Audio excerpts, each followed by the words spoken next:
जय रघुवीर समर्थ समर्थ आज आपल्याला शबरीची कथा सांगतात। समर्थ म्हणतात की भिल्लवस्तीच्या प्रमुखाची लेक ही शबरी होती। ती अवघ्या 10 वर्षाची होती। अवघ्या 10 वर्षाची असतानाच तिच्या आई वडिलांनी तिचं लग्न ठरवलं होतं। अवघी ती 10 वर्षाचीच होती आणि 10 वर्षाची असतानाच तिच्या आई वडिलांनी तिचं लग्न ठरलं होतं। आणि त्या शबरीच्या घरासमोर मात्र तिच्या आई वडिलांनी बोकडाची पिल्लं आणून ठेवली होती आणि त्या पिल्लांशी खेळत होती। त्या पिल्लांशी आणि तिची मैत्री चांगली जमली होती।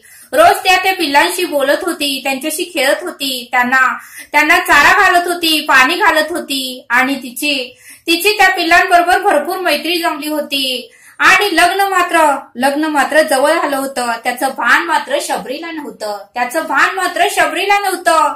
व एक दिवशी मात्र आईने तिला समजावून सांगितलं, तरीही तिने ऐकलं नाही। आणि शबरीला कळालं की आपल्या लग्नामध्ये या पिल्लांची हत्या होणार असं तिला ज्या वेळेस कळालं, ह्या पिल्लांचा मृत्यू होणार हे ज्यावेळेस शबरीला कळालं, त्यावेळेस मात्र शबरीने आपल्या आईला समजावून सांगण्याचा प्रयत्न केला। आपल्या आईला ती म्हणाली की मी लग्नासाठी तयार होते, पण या पिल्लांना मात्र काहीही करू नका, तरच मी लग्नाला तयार होते।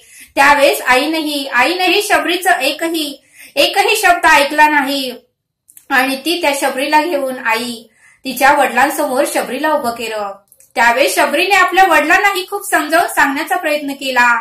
त्यावेळेस वडीलही म्हणाले की तुझ्या लग्नासाठी मी खूप लोकांना बोलवलं आहे आणि त्यांना जर चमचमीत मेजवानी केली नाही तर ते मात्र आपल्याला दोष देतील आणि आपल्याशी ते नाराज होतील।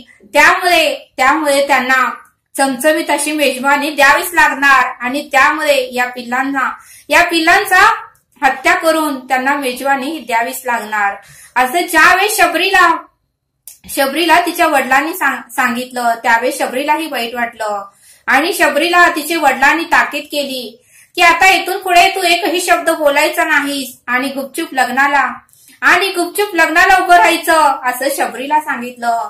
त्यावेळेस मात्र त्या रात्री शबरीला झोप येईना। जसं लग्नाचे दिवस जवळ येऊ लागला तसे शबरीला मात्र आतून भीती वाटू लागली की एके ठिकाणी शबरीला वाटू लागलं की आपलं लग्नही आहे, तर दुसरं मन म्हणत होतं की लग्न आहे पण एवढ्या पिल्लांचा मृत्यू आज होणार, बोकड्यांच्या पिल्लांचा मृत्यू होणार, त्यांची हत्या होणार आणि मग ते पाप मात्र आपल्यालाच लागणार असं त्या शबरीला नेहमी वाटू लागलं। आणि मग एक दिवशी मात्र शबरीने धाडस करून घरातून बाहेर पडण्याचा निर्णय घेतला आणि तिने रात्री लग्न 2 दिवसावर आल्यावर मात्र रात्री तिने घरातून बाहेर पडली आणि जंगलामध्ये फिरू लागली। तिला भीतीही वाटू लागली होती पण ती धाडसी होती, जंगलामध्ये फिरू लागली होती। सकाळ झालं की ते जंगलातील एखाद्या झाडावर जाऊन बसत होती आणि रात्री खाली येऊन जे काही तिला फळं मिळत होते ते ती खात होती। असं करत तिचे भरपूर दिवस गेले।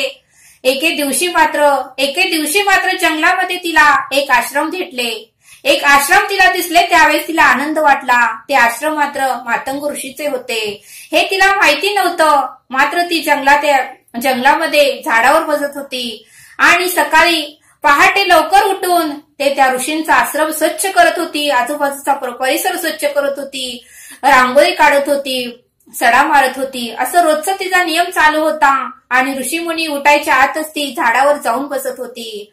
त्यावेळेस मातंग ऋषींना कळतच नव्हतं की रोज आपला आश्रम कोण स्वच्छ करतय, रोज कोण सडा मारतय, रोज कोण रांगोळी काढतय, हे आश्रमातील ऋषींना मात्र माहितीच नव्हतं।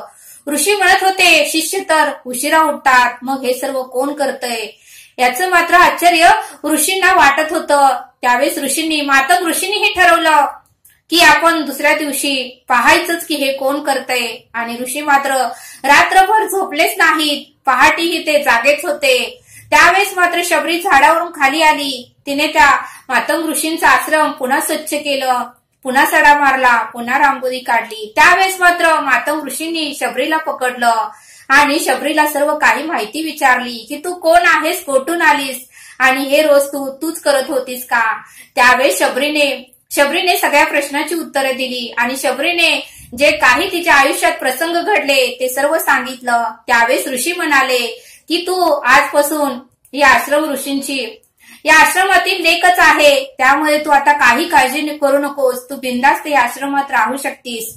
असं म्हटल्यावर मात्र शबरीलाही आनंद झाला आणि शबरी रोज आनंदात तिथे राहत होती. रोज ऋषींची सेवा करत होती. तिथले जे काही वडीलधारे माणसं होती त्यांची ती सेवा करत होती. पण एक दिवशी मात्र मातंग ऋषींना परमेश्वराचा आदेश आला की तुम्ही समाधी घ्यायची. त्यावेळेस मात्र शबरीला वाईट वाटू लागले की आता आपल्या आयुष्यातून ऋषी जाणार याचं तिला वाईट वाटू लागलं. आणि मातंग ऋषी आता 2 दिवसातच समाधी घेणार हे आजूबाजूतील सर्व लोकांना कळालं आणि सर्वजण ऋषींना भेटण्यासाठी, ऋषींचं दर्शन घेण्यासाठी येऊ लागले. त्यावेळेस शबरीनेही धाडसाने ऋषींना विचारलं की माझा उद्धार कधी होईल हे मला तुम्ही सांगा. त्यावेळेस ऋषी म्हणाले की तू काळजी करू नकोस, तुझा उद्धार नक्कीच होईल आणि श्रीराम प्रभू तुला दर्शन नक्कीच देतील असं मातंग ऋषींनी शबरीला सांगितलं. त्यावेळेस शबरीलाही खूप आनंद झाला आणि मातंग ऋषी मात्र दुसऱ्या दिवशी आश्रम सोडून निघून गेले. शबरीलाही वाईट वाटलं, पण शबरीने तरीही स्वतःला सावरलं आणि रोज उठत होती, सडा टाकत होती, फुलं गोळा करत होती, फळं गोळा करत होती आणि श्रीरामांची वाट पाहत होती. असं बरेच दिवस तिचे असेच नियम चालू होते. खूप वर्ष लोटली तरीही श्रीराम प्रभू मात्र दर्शन देत नाहीत असं तिच्या मनाला वाटू लागलं. तरीही तिने वाट पाहायची सोडली नाही. ती आतुरतेने रोज वाट पाहत होती. पूर्णपणे थकली होती, पूर्णपणे वाकून गेली होती. तरीही ती म्हटली की ऋषींनी सांगितलंय याचा अर्थ मला या जन्मात श्रीराम प्रभू दर्शन देणारच.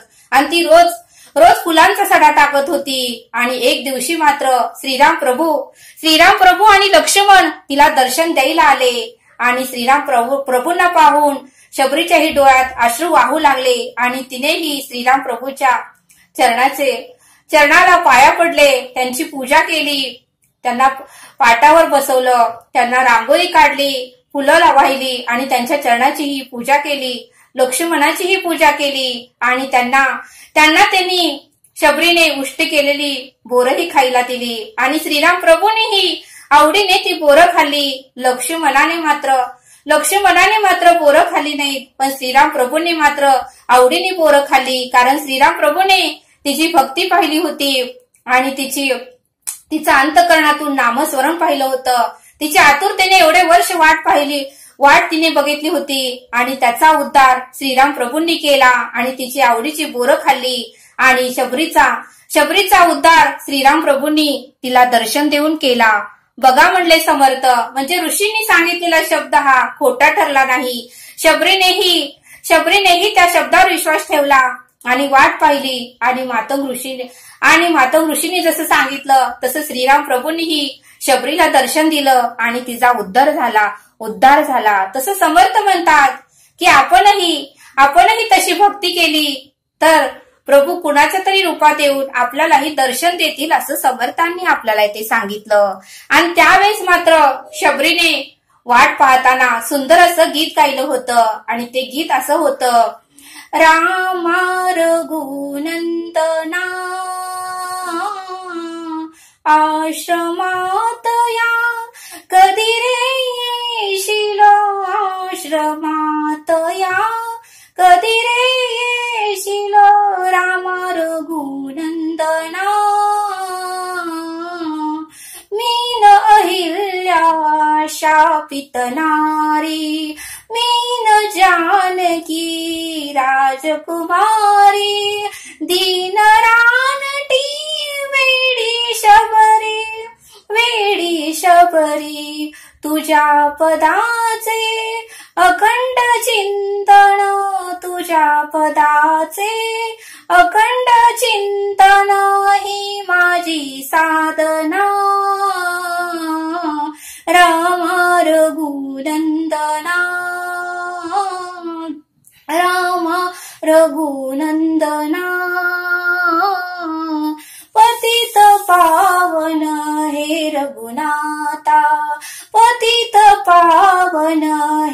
रघुनाथा एकदाच ये जाता जाता एकदाच ये जाता जाता पाहिन पूजिन टेकिन माता पाहिन पूजिन टेकिन माता तोची स्वर्ग मज तिथेच येईल तोची स्वर्ग मज तिथेच येईल सुरेख या जीवना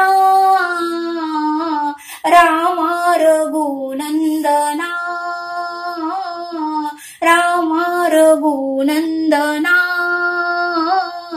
आश्रमात या कधी रे येशील आश्रमात या कधी रे येशील रामा रघुनंदना असं सुंदर गीत शबरीने त्यावेळेस गायलं होतं असं समर्थांनी आपल्याला इथे सांगितलं. तरी समर्थ म्हणतात की 22 जानेवारीला आपल्या घरामध्ये श्रीराम प्रभूंचा फोटो असेल किंवा मूर्ती जर असेल तर त्या मूर्तीची किंवा फोटोची उत्तम अशी पूजा करा, उत्तमाची त्या दिवशी उपासना करा आणि राम रक्षाही म्हणा आणि उत्तमाचं अखंड नामस्मरण त्या दिवशी करा. समर्थ म्हणतात की एकही नामस्मरण वाया जाणार नाही, त्याचं फळ ईश्वर परमेश्वर परब्रह्म आपल्याला नक्कीच देतो असं समर्थांनी आपल्याला येथे सांगितलं. तरी आता आपण येथेच थांबूया. धन्यवाद. जय सद्गुरु.